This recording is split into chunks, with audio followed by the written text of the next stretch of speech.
C'est chaud entre Eric Sékou Chel et la FEMAFOOT. Pour rupture abusive et unilatérale de contrat, Eric Sékou Chel envisagerait de réclamer 2 millions d'euros à la Fédération malienne de football à titre de dommages et intérêts. Pour avoir été le bouc émissaire du comité exécutif de la FEMAFOOT et du département en charge du sport, lors des fiascos de la 3e et 4e journée des éliminatoires de la Coupe du Monde 2026.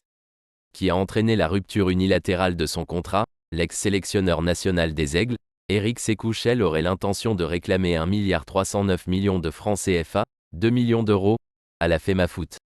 À titre de rappel, avant d'être démis de sa fonction de sélectionneur par le comité exécutif de la FEMAFOOT, Eric Sékou Chel totalisait 14 victoires, 4 nuls et 3 défaites sur 21 matchs avec les Aigles du Mali.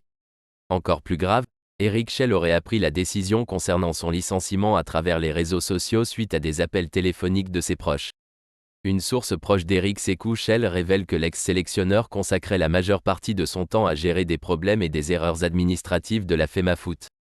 Pour étayer ses propos, la même source révèle que le Mali allait perdre sur tapis vert contre le Ghana suite à une réserve formulée par ce dernier contre le Mali, en raison d'une grossière erreur administrative du secrétariat général de la FEMAFOOT, qui avait enregistré 2 gardiens de but sur la feuille de match au lieu de 3 conformément à la réglementation de la FIFA.